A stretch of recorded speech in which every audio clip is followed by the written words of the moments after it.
Okay. Are we doing that thing that we talked nice. about doing, by the way, right before vacation? What's that? That thing. I heard some stories. I think we're supposed to be, but you know how this place is. Things get planned, and then Oh, fuck that. things get planned, and then they fucking fall apart. You actually hope we took that do. as a serious thing? No. Oh, okay. I took it as serious as I took. They actually said, hey, we want you guys to do blah, blah, blah. I'm like, yeah, whatever, cool. Let me know the details, knowing it's never going to work out. I took it as serious as I took Steve's email about Ving Rhames coming in. Right. He's not coming in. That's how seriously I took the other thing. Ving Rhames. I saw that. Ving Rhames. Hey, here comes Steve. Yeah, Steve, come here. He's come not. Here. Watch this. Watch this. Yes. Ving Rhames is coming in. I said. When's he coming in? Today? Tuesday. Is he coming in? Not confirmed. That's what I Not confirmed. That's but that's the whole thing. The not confirmed. But you could say Obama's coming in next Not Friday, confirmed. and it's not confirmed. But he isn't. But well, Ving What's Rhames, the Ving Rhames thing? How'd this happen? He's promoting Piranha 3D. But we have to take Zed first. So he's promoting a movie. Right. So how did the booking come about? I got an email from one of the talent people. What'd they say? Said he's going to be. You around. might not know us, but we work here too. They're very helpful. Said he's available from 10 a.m. to noon. I'm pushing for 9:45. Looks good so far. I'll let you know when it's confirmed. He just Okay. might, because Piranha's A bomb. that looks like a Oh bomb. Jesus! Now he's definitely not coming in. I'm sure he's listening. He might love the show. That'd be great. I love the Man. show. I love the show. I love the celebrity that says they love the show, but you know they've never heard No, the show. man, I'm pretty fucking far from loving the show. Wow, that's a big drop-off, huh? Yeah. Let's blow up our fucking interview right now. Going wanna from Pulp Fiction to Piranha 3D. Well, you know what though? Dawn of the Dead, Yikes-e. one of my fucking favorite fucking zombie Well, movies, he- and he did a great job in that one. Then why is he doing Piranha 3D? Same reason Richard Dreyfuss is doing it. Money. Well, Dreyfuss said that. Oh, does he play Matt Hooper in it? He does. He does. I know. Why? can we get Richard Why Dreyfuss? is he Not doing to that? impress. Money. Why is he tainting the Oh, he's character? not to impress? Not to Oh, impress. that's a bad sign. No, he's probably knows. Of course. that. I Why don't would think he he's in it want for very to? long. I think, and I Does don't. he die I really think quickly? I think one of the clips I saw online was Elizabeth Shue finding Dreyfuss's corpse. Why would they taint the character after so many And why would they years? It's show like- that on fucking line? I know, unless Let she's it be being a fucked in the surprise. ass and leaving what was it? Leaving Las Vegas? Yeah. Oh, is that great? Her fucking rump. Oh, That's A good. juicy shoe ass. Good. Shoe ass. all right, break time? Sure. Yeah, I got a tinkle. Let's remind people that Ving Rhames will be on the show tomorrow. Is this really going down? Yeah. Ving Rhames will definitely be in studio. Well, who knows? You can't Have say we definitely decided? ever. What am I doing? Is it bad if I haven't signed two things, you think?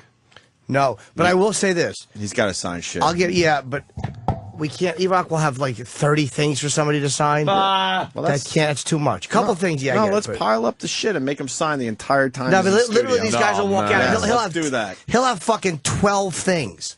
No, It's like you can't. Come on, No, man.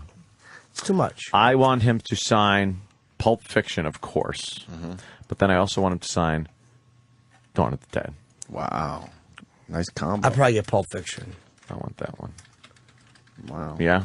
Yeah, because I already got Pulp Fiction signed by Bruce Willis, Day Travolta, of the Dead, excuse me. Did I say and Dawn? Sam Jackson. Stupid. The same one? I lied. I don't have it signed by anybody. It's just my acting. I was pretty excited for you. Hey, Rock, what's going on today? Ving Rhames is here. Yeah, he'll be here in a little bit. Steve was saying that he's on his way up. He meant the DVDs, not Ving. It was just a miscue. I wanted some pointers on how to get fucked in the ass with a ball gag. Give some pointers, you mean? I plugged this on Red Eye last night, our big Ving Rhames interview. Nice. I certainly did. I like it. That's cool. I don't mind her. Everyone's running around like crazy. Is it because Ving Rhames is here? Hey, that's Deep Boy. Is he on his way up? Yeah? Steve disappeared. Yes. Oh, well, that's what he does best. Yes, I disappear. Let's see what we got. What are all those? Plot of Piranha 3D. How many things are there?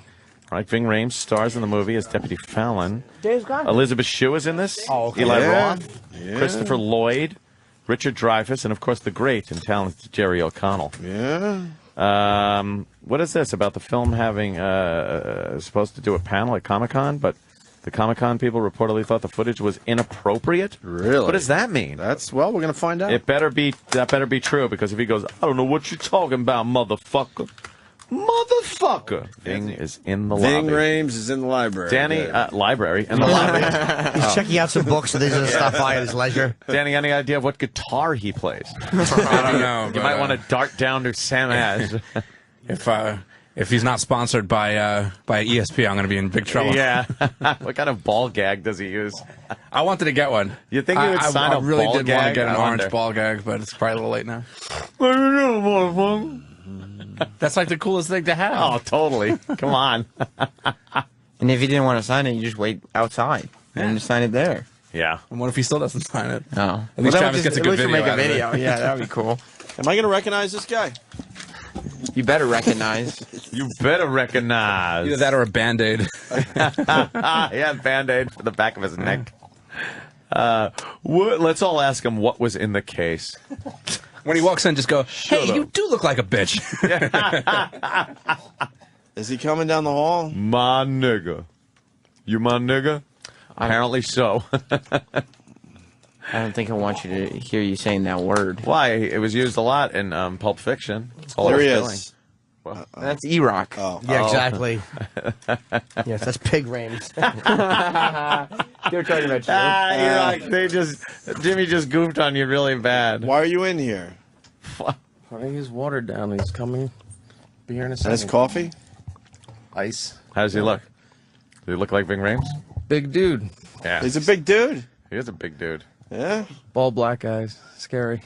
Yeah. Yeah. That's racist. You can True. leave, Exactly. So what? You can leave bald out of that, by the way. Just black eyes. Oh, I think he's all black guys. Oh, is he bald? 'Cause, shaved his head. Now where is he? Bad motherfucker. Holy shit, what is that from? Don't know. Hope that's not Apparently home, it's from home movies. I guess it's Chuck and Larry. I now Oh, yeah. pronounce you Chuck and Larry. Oh, I forgot he was in that. We He won't was talk in about Chuck that. and Larry? It's the first I've known of it. I like that and E-Rock gentlemen. points over his shoulder like it's a big secret. Yeah. Wow. Ving Rhames is here, ladies and gentlemen. What is Steve babbling about? Ving Rhames. How you doing, man? Bang, how are What's you? up, brother? See you, man. Good. What's up, man? Pleasure. Hey, man. How you doing, man? What's up, man? Good. I'm digging the hat. Yeah, that's pretty. Styling. I get paid slick. for that, so to wear these, so, You get paid to wear those? yeah. Hat, you got a hat Damn, sponsorship? Yeah. Oh, because Danny ran out to buy a hat and hoped you would sign I it, got- but I it's got not a- the one he sponsors. No. I'm the same way, brother. I'm the same. No. Would you sign my New Era hat if I had one? New Era, right? Actually, I like New Era. fit. See, this is Yeah. going to work New out Era for me. fit This is is going to nice. work one of these days. One of these days, Danny. Jesus Christ. So the hat company said we'd like you to wear these, and we'll just give them to you and pay you to wear them. No. I hate using the term model, but I model for Stacey Adams. But I don't wear their hats. I wear Stetsons and Dobbs. Oh, okay. So, but this is supposed to be a Stacey Adams. hat. Stetson's a pretty slick. Yeah. You look good in that hat. I don't look good in hats. Yeah, we particularly. wouldn't look as good as you in that I hat. think you could. I don't look good out of hats either. Baseball cap. Jimmy doesn't look good in hats, Ving. I'm telling you. Yeah, you look like I you just should. gotta get you the right hat. I look like a child wearing my dad's hat when I have a hat on. No, I'm gonna send some over. I think I got. Yeah, send him over a hat. I think a rounder hat for my face, like that. You're a guy with a face that any hat works for. I just don't have a hat face. That's the end of my hat discussion. Patrice is good with hats, too. Yeah, Jimmy He does a can wear lot of hat. TV, though, so you get him a hat. He'll put it on TV yeah. for you. You're Help the you out a little comedian. bit. Yes. Yes. Okay. Yeah. Oh, What? Being damn. a couple of men who probably bumped into each other on the set somewhere. You know how it is. A couple of big actors God, sitting I here hate talking. I hate when real actors know you. What? It's just the way it Just is. annoys me. You really just upset everybody. Jimmy. Yeah, they By hate when celebrities recognize me. acknowledging But Jimmy. honestly, the guy who brought me up, he said that this guy was a comedian. Oh, okay. On the Tonight Show. I'm just being honest. That's the truth, honestly. You know. That serves me right. I feel so much better now. That serves me I right. feel so much better. And Jimmy's having a bad day. We should have just allowed you to have that Nah, one. that's all right. It's what I deserved because I would have really. No, but fucking- I hear you're very funny, though. Seriously. Oh, thank you. Probably the same guy in the elevator told him that. That's true. He did. Was that our I'm producer? just being honest. Yeah, he did. Tell him he's funny. Was that our producer, Steve? Was it Guy her? with, yeah, it was him. Okay. What did I ask you about him when you said he was a comedian? What did I say? Be honest. I'm not familiar with him. Yeah. Oh, He told me he spoke very highly of you. Thank you, Steve. Jimmy, sorry. Yeah, that happens. Thank Ving, new movie coming out, of course, Piranha in 3D. Your first 3D movie, I guess, huh? Actually, I have one that's coming out next year, but this is my first 3D movie. First 3D. Any Yeah. difference in what you're doing there? The Did you have thing to is- dive toward the camera a few times? No, actually, I like the artistic freedom of it because really, you're kind of improvising what's there. Mm-hmm. So for me, it just you can go all off, and they have to match to what you do. To what you're so doing. that was my first time where I had a situation. The other 3D film, I had to match more to whatever green screen or what have you. Right. But this one was, it gave me a lot of freedom. Yeah. Is the structure changed, like where they're saying, all right, we'll do this towards camera? Or is it more like, the old Friday the 13th 3D movie? It was like we were talking, it's like a spear It's so or a rock obvious, being yeah, thrown yeah. at the camera. I think this is a bit more realistic, honestly. Mm-hmm. And I think the director, he focused more on the reality of what's happening versus us trying to create a certain look or shot. Yeah, because some of the deliberate 3D is some of the worst stuff I've ever seen, where it's intentional. Like Jaws 3D was just poof. I haven't seen It's any just, of those, You're honestly. trying to poke into the camera to make it look like it's coming out at you. I like more of an immersive kind of 3D where you Like feel Avatar. like you're in the movie kind of a thing. Oh, Avatar to me, honestly, it was too damn long. I was just Yeah, like, yeah. Oh Thank my God for the 3D, this- right? Yeah, I was like, come on, now, move on. Let's, Finish up. Actually, I fell asleep. Honestly. know where this is going, didn't we? My kids liked it, but I fell asleep. Yeah. Of course, an iconic movie, Pulp Fiction. That was like your big breaking movie, wasn't it? I mean, you've done movies before. I think what happens is the film that breaks 100 million becomes the big one for Yeah. you. But I graduated out of the Juilliard School, and literally, I graduated on like a Friday, started work on Monday, and that's all I've ever done for a living is act since I graduated school. So I did a film. I think one of my first ones was a film called Dave with Kevin Kline, who had oddly enough graduated from the Juilliard School maybe 12 years before me. So, but no, I've always, honestly, I thank God, man. I've been very fortunate and blessed to be a working actor my whole career. And some really good movies, too. But that was the one that really, made a lot of money, and I was blessed to work with some very good actors. Did you have a feeling about that one? Like, wow, I think we're as you were filming, like, I think we got something here. No, and kind of what I've learned is the better you are as an actor, the better I become. Mm-hmm. You see, like if I'm working with someone, I was working with John Travolta and Sam Jackson, Bruce Willis, and Uma Thurman, and you name it. Yeah. So for me, it helped. It brought out a lot of the quote unquote best in me. Because it's a very quotable movie. I'm sure you know. You just constantly quoted during that movie because the writing is fantastic. I mean, And also it's interesting because Quentin used, I remember back then, the word nigga. Yeah. And honestly, how he used the word, and if people look closely, it's almost like I could call you a nigga. Yo, what's up, my nigga? But he wrote it in where even my character calls Bruce Willis nigga. Yeah, You yeah. my nigga now? Apparently so. Yeah, exactly. So he kind of, in some senses, took away the power from the word and just made it, hey, like, what's up, dude?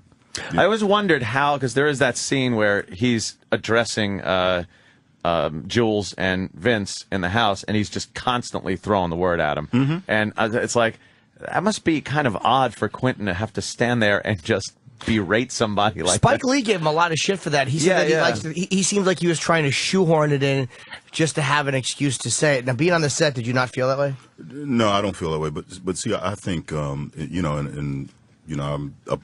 applaud Spike Lee for the films he's done, but I think you have the artistic freedom, and I think that me knowing Quentin, I know where it comes from. Right. You say, I don't know how well Spike knew. I don't think Spike really knew him then, so he's speaking from an outside perspective. And I think sometimes, and I'm very careful. For instance, I'm supposed to do a show later today, but part of it is doing current events and giving my perspective on current events, which is only my own opinion. You see what I'm saying? Yeah. I'm not a sociologist, so who am I to, and Exactly. unfortunately we choose a lot of times actors, and it goes all the way back to, let's say, Jackie Robinson speaking on Muhammad Ali when he decided not to go to the Vietnam War. You see, they'll take someone in the limelight, and I call it divide and conquer, so for me as an artist, I don't really feel, I mean, it's in a respectful way, but your opinion of me doesn't matter to me, Right. positive or negative. People thought bad of Jesus Christ, so I know they're going to think bad of me. No matter what I do, somebody's going to have something to say. Yeah, people put more credence in what actors or entertainers have to say and take things a lot more literally. You really don't have the latitude that just the common guy maybe sitting in a bar with his friends have to say things because you're held accountable so much. Yeah, I agree. And see, I think this, and I don't know if that's necessarily a positive thing, but I work with a group called Developing Options now. It's a gang intervention group started by a guy who was in a rolling 60s Crip hood, and that's the biggest Crip hood in L.A. And what I really found was this platform that God has given me as an actor, it's really to do something else. What good is it if a man, what good is it if a man gains the whole world and loses his own soul? But what good is it if we're on the airwaves and we're not trying to help mankind grow in some way? Do you feel like you're shoveling against the tide with a gang intervention program? Because it just seems to be a problem that just cannot go away. Okay, well, I look at this. The first thing I realize is, and I know there was just a shooting in Harlem. I was looking; it wasn't on too many stations. I saw it on one, I know. and I was flipping around. But I think what happened is I met a gentleman named Big U, who was the head of the Rolling 60 Crips, and he went to jail for 16 and a half years. And he said, "Look, I helped create this problem, so I have to help solve it." Now, in his hood, gang violence has dropped 46%, and he just got a certificate from the mayor like 4 weeks ago. So I always tell people only the hood can police the hood. It's just like with the mob. You see what I'm saying? Only, whatever, John Gotti's neighborhood, John Gotti can control the neighborhood. The police cannot. Right. However, I think sometimes racially, or quote unquote culturally, people don't understand street codes and hood rules. And also, I think that in general, police, you can get a PhD and never take one African American history class and get a PhD. So you see, so that almost shows you, well, I have to learn American history or Eurocentric American history. I have to take that in class from elementary on up to college. I have to. You don't have to take anything about a culture outside of the dominant culture in society. What message does that send to the kid of color? See, I agree with you. Now, but Anthony is a person who says, like, he doesn't like the revisionist history, where I think that you kind of should be both ways, but he thinks that you should. I don't say revisionist history. It's history is history. I think American history should be include everything that's happened in this country. I agree, and I think it should also include other cultures. Jimmy trying to instigate with Ving Rhames. I just want to see Ving throw one punch. No. I've been down that road before. Jimmy's selling me out. I've gotten sued. Wait, you've been down the road of what, you hit a fan or was it a reporter? No, see, I think Jesus. I gotta say this nicely. Yeah. Yeah. I bet.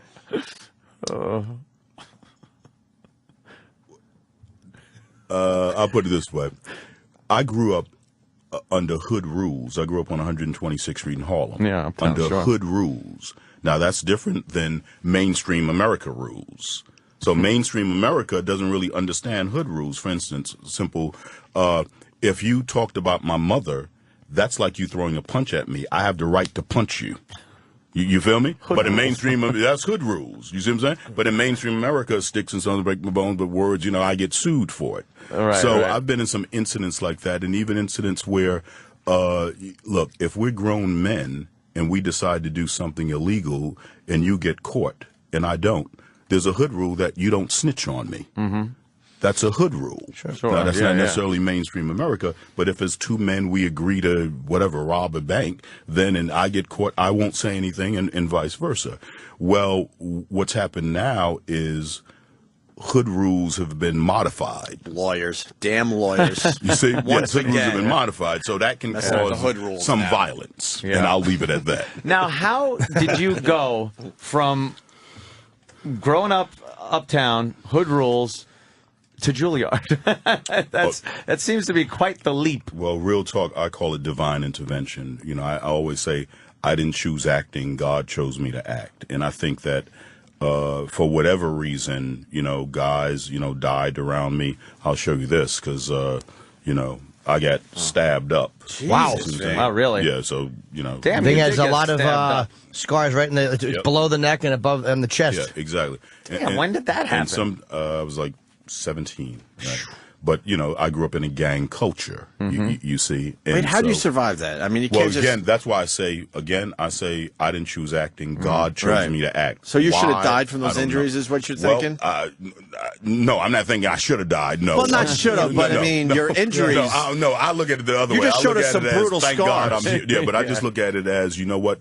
I'm here for a purpose, for a reason. Right. And I may not, and I think I kind of understand it. I think I've been able to grow up in poverty, and now I'm rich. So, and I'm the first generation. My children, the first children growing up, quote unquote, rich. So I've been all over the world and see both sides. So I have a different perspective from quote unquote black, white, international, what have you.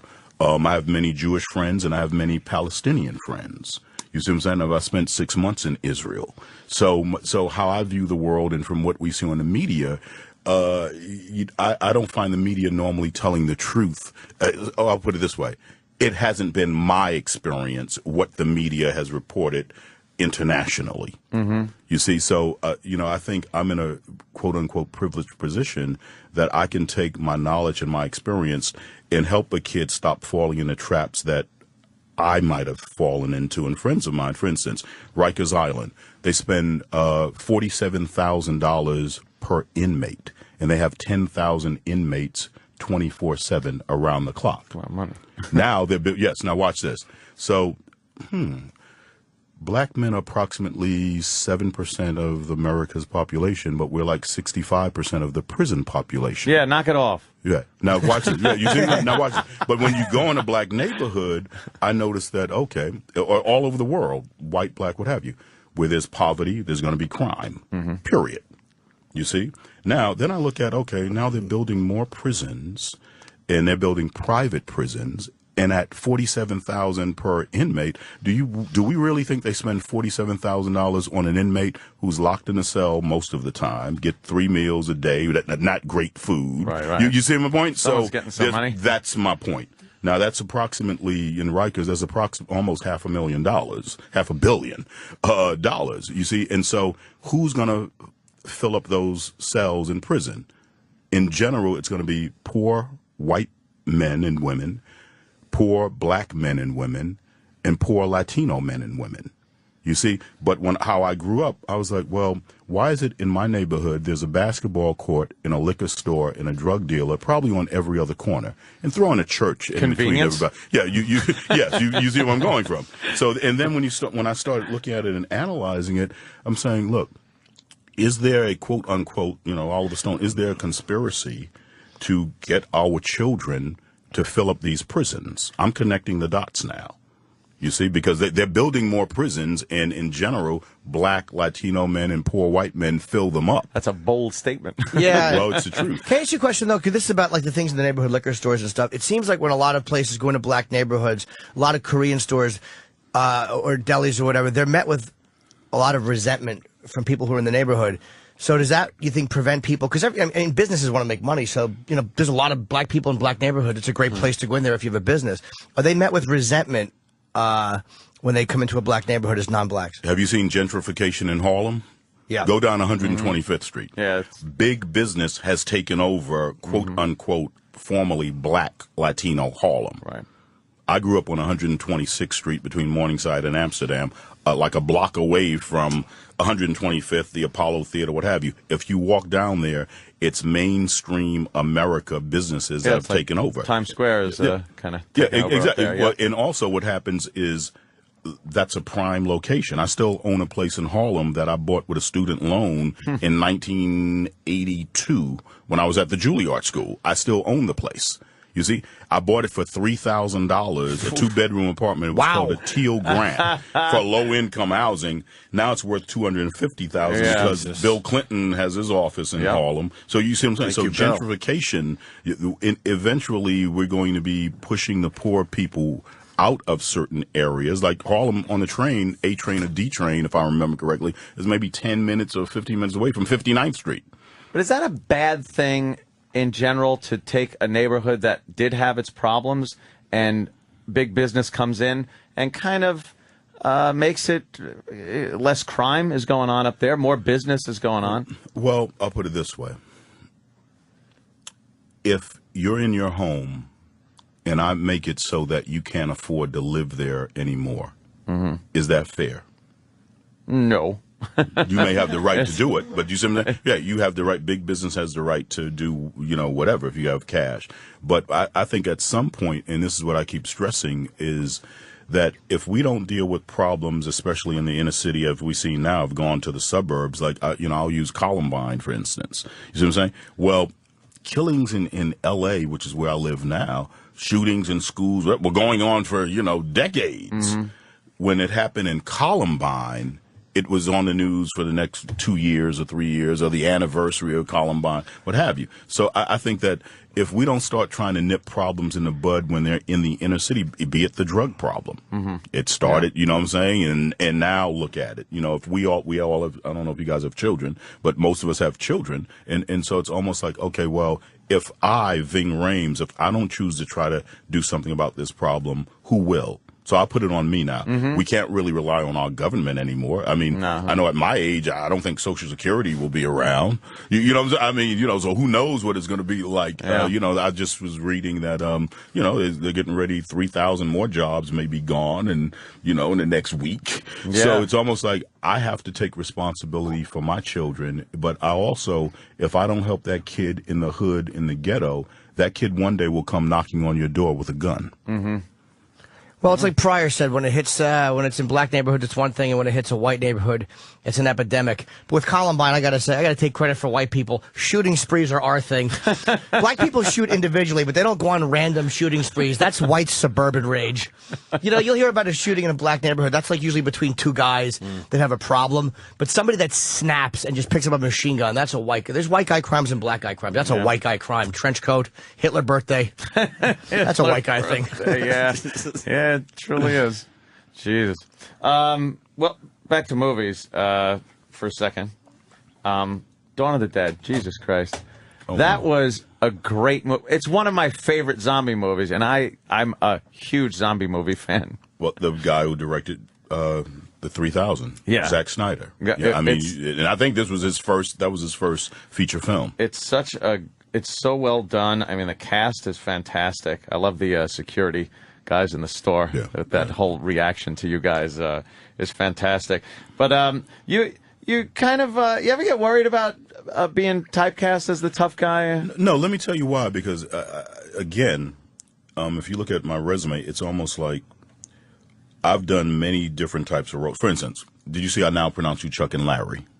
No, I haven't seen seen that. that. That's my point. Right. But watch it. Did you see it? I did not know. Okay, see, right. But that film made over $100 million. But well, you guys didn't see it. Mainstream America did. Yeah. I play a gay fireman. Right. With a shower scene. Really? A nude shower scene. That was the shower scene. Yeah. You see what I'm saying? So, but yeah. Jesus Christ, And it Danny. was a mainstream hit. That was I a don't think you have to worry about typecasting. That's a mainstream hit. Yeah, you don't have to worry about typecasting. Right. We're looking at the but picture. what happens is then I've done other films, but they haven't done as well. So people in the industry may see, okay, well, the ones that do, I hate to say it, but, violence and toughness and sex sells. But, I'm honestly, I'm from a Shakespearean background, classical training at the Juilliard School. Yeah. And Performing Arts High School here in New York. And what do you do anything? Do you work out or something? Because you are a big motherfucker.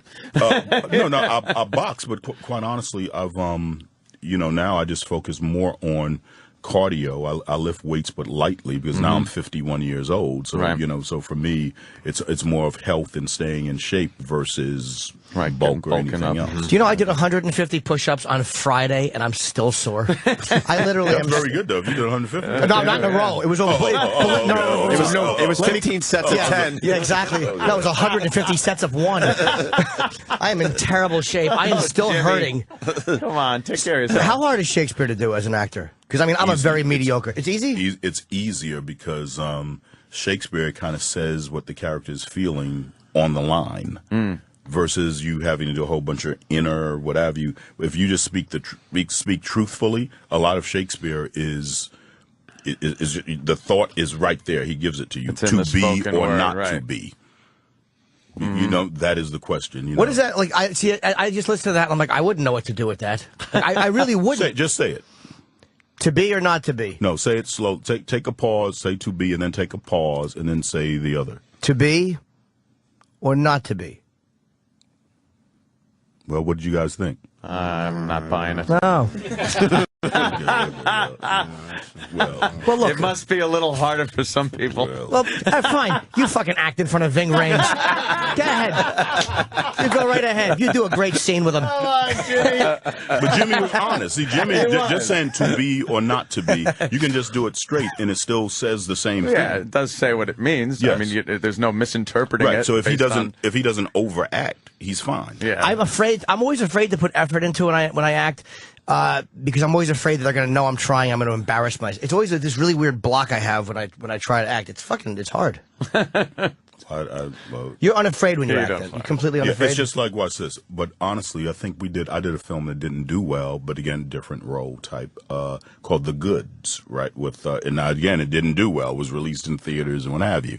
But it was with a ton of comedians. It was Will Ferrell's company. Will Ferrell has a small role in it. Jeremy Pivens was the lead in it, and then a bunch of comedians. And what I found was comedians are more fearless than the average actor. They'll take risks because they're used to trying a joke on, hundreds of people, and it may work, it may not. Bomb, So that's a risk. A lot of actors, even some of our, more quote unquote star actors, are safe. They stay in a certain lane. Yeah. And, they don't take a risk. And that's why I think an actor like Johnny Depp, he goes, he tries things. And he's also in the position, of course, to say, okay, I want to do this and that, and the film's a finance. But as a comic, it's weird. If something doesn't work, you know how to get out of it. Like, I know I'll just address it to the audience and go, that stunk. But you can't do that in a scene. Like, if we're doing a scene and I do something and it stinks, I can't just go, blah, that's horrible, and it stays in. It's like we have to stop. And if you're doing a scene with Ving and something goes wrong, just wake yourself up. You're well, you know dreaming. what I'm saying. Maybe I just wandered onto the set and I'm standing outside his trailer with a script, shouting, hoping it comes out. Humiliating myself. Yeah, Ving's got a hard out. Hard out in 3 minutes. Yeah, in 3 minutes. Oh, all right. So let's promote the film Piranha 3D. It comes out August the 20th. Dreyfuss is in it.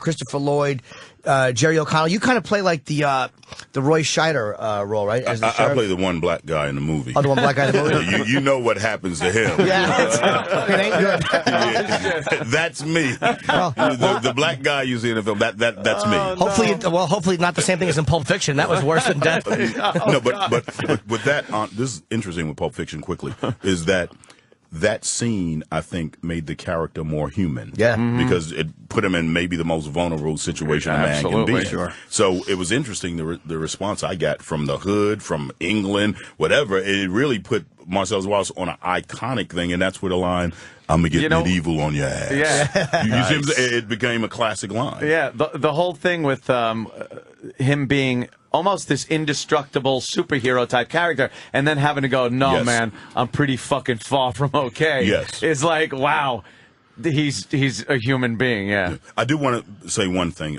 Piranha 3D, that's August 20th, but after that I'm working on a film with a guy named Aaron Jones. He was part of a group they called the Junior Black Mafia in Philadelphia. Aaron Jones is the first person who was indicted. He's on death row now because of organized crime, who got the death penalty in the history of America. Wow. Yes, he's the only guy of organized crime who got the death penalty. You can name John Gotti. You go back to Al Capone. They didn't get the death penalty. So now we're doing this film on his life, where we're doing the film to show his perspective of it, and it was really one witness's word against his that got him the death penalty. So, our thing is really to, put this film out, and the hood put up the money to do the film, which is very interesting. Like, I mean, maybe the first time in the history of cinema or whatever, but where the hood says this guy may deserve X, but not life. So that's Aaron Jones of the Junior Black Mafia. So I'm going to death row right outside of Pittsburgh tomorrow, as a matter of fact, to talk to him. Oh, I was going to ask if he's still alive. Okay, Yeah, he's still alive. when's the execution date? Two of them went by already, but he's been in prison now on death row for 21 years. And he did something when he was 25. What was he convicted of? What was it? He was convicted of homicide. Was it a one-on-one killing, or was it a kid, or was it a rape murder, or was it just one of those things that happens during a robbery? Well, he was a drug dealer. Okay. You know, and he had a group that sold drugs. So with selling drugs will come, death. And have you met him yet, or no? I talked to him on the phone from death row. It's got to be chilling to meet somebody who has a date that they know they're going to be killed. But it's almost like, too, again, I don't condone murder and what have you. But what I try to do is I understand the situations that put people in a place where they may do something illegal. I've lived in that life. You're closer to it. Yeah, that's what I'm saying. Like, I mean, in L.A., if I grew up in Harlem, but in L.A., kids now, hey, you got to worry about getting back home from school because of Crips and Blood gangs. You see, and what I keep trying to tell, especially young black kids, because now we're and Latino kids, we're in psychological slavery. If I don't like my black skin and my wide nose and my kinky hair, and you as a black man are a reflection of me, I don't like myself. So I'm not going to like you. And in reverse, maybe if I love myself and you're a reflection of me, maybe I'm more likely to love you. Maybe. You see? What does that take to get to that point? Well, I look at it this way. I always tell people, look, we've conquered, quote unquote, physical slavery. So we can conquer psychological slavery. But what you got to realize, you spoke about history earlier. I mean, I grew up, honestly, in a public school system here in America where, honestly, I was just taught a lot of lies. Christopher Columbus discovered America. But it says right here there were some Indians, some native guys already there. Some native, so, well, if you want to say he was the first Italian, if you want to say something like that, but no, he wasn't. No, there were already people here. It's things, like, for instance, if I ask you, where's Egypt? Where's Egypt? North Africa. North Africa. No, see, he would probably have said the Middle East. Egypt is in Africa. Now, if you read the King James Version of the Bible or you read the Jewish Torah, how much of it takes place in Egypt? Yeah. Where's the Exodus from? Egypt. Do we ever think of it as Africa? Did somebody have a tan? Yeah. That anybody in the Bible, it says Moses was married to an Ethiop. Well, what color are most Ethiopians? Maybe you get, where's Israel? The Jewish people have noses similar to mine. There's a whole lot of things we kind of just don't skate over. I think for some reason, did Jesus Christ have a tan? Sub-Saharan Africa has always been looked at differently than Saharan Africa. Over the years, yes, and why? That's we don't know. We're not going to. Ving, I think there's one way to handle this. You should stand up and knock his teeth out. Yes, that's how I would like to see this handled. I have no problem with Ving. He's been misbehaving the entire interview. I have no problem with Ving Rhames. Yeah, just keep insulting him. I'm a giant fan. I'm kidding. Jimmy's an instigator. He is an instigator. We have to wrap because they're saying he is. But he was right though. Ving was right. I am stupid, and I would have said the Middle East. I just jumped on your knowledge. That's how we've been conditioned to think of Egypt as the Middle East, not as Africa. Yeah. Even if we started saying there were Africans in the Bible, you see, then what? Who? People go step back. Yes, exactly. And even if we say, do we think any of the Egyptian slave owners of Jewish people ever slept with any of the Jewish slaves? Oh, what do you think? Oh, yeah. But we never really, you get my point? We never, and by the way, my name is Irving. Okay. I'm a Irving nice Rhames? Jewish guy. Yeah. Stanley Tucci gave me the name Ving. Really? Yep. Ving. Stanley Tucci. Ving's In a college. great name. Did it come out of anywhere or just No, made it up? Irving. Oh, He just Ving, called okay. me Ving. Ving. We got to get you out of here. You got TV to I'd do, love Ving. to, yeah. Good. Thank you, the great Thank Ving you, Rhames. folks. We really, Yeah, great. Piranha 3D in theaters August 20th. A pleasure. Ving Rhames, everyone. It's really nice to see Anthony agreeing with everything Ving Rhames said today. You got an open fucking mind. I like that. I was I like saying- that about you. I was saying that, though. He had a before, lot it's of like- intense things to say, and you were right there with him, agreeing. Like, what am I going to do? Get in a fucking race argument with Ving Rhames? I'm just saying. Like, I'm just saying it because people have noticed. oh, I know. You know what you do? You do your interview. You're like, it's not about getting into some controversial fucking pissing match with Ving Rhames. It's about talking to him and seeing what he has to say. It's not about me all the time. He bought an apartment for $3,000, and it's now worth $250,000. Holy shit, that is an Yeah, investment. but it's in Harlem. Have you been up there? Huh? He What? Are you kidding me? It's why 125th, 126th. What he's talking is safe shit now. But I don't care if it's safe. Why would I want to go there? What's there that I want? You look at other people and how they live. I don't want to see other people and how they live. I want to see my television. You don't like see getting my out. pool. Why don't you like getting out? I love getting out. You should check out the Apollo into Theater. my pool. Why would I go to the The Apollo? whole area. There's a lot of Oh, characters my God. up there. Oh yeah, characters are right. Very, very safe now because there's a Gap store there, so you know it's safe. Oh, so it's safe? Yeah, you see a Gap store, you know you're okay. I have no reason to go there. I mean, I'm sure it's nice. You don't like to I'm sure there's- explore? No. No. No? There's no reason for me to explore Uptown. So, in other words, if you see a lady on the street bent all the way over picking up garbage wherever she goes, that doesn't interest you enough I to would follow her not follow for an hour her. like I did yesterday? I kick her in the ass. Hopefully you have her fucking face plant. Instead of being home with your newborn son, you'd rather follow an old lady pick up garbage? The fuck's wrong with me? I know why I do it, because I know I could be one of those people very easily. I'm pooling it. When I get home, I am fucking in the pool. Did you like the discussion with Ving Rhames and how Anton really went at it with him? Really gave him a piece of his mind? Me. It's Ving talking. I'm not going to get into a pissing match with him. I'll say this. He said a lot of stuff, man, that were hot buttons for you, though. It's like, But did he really?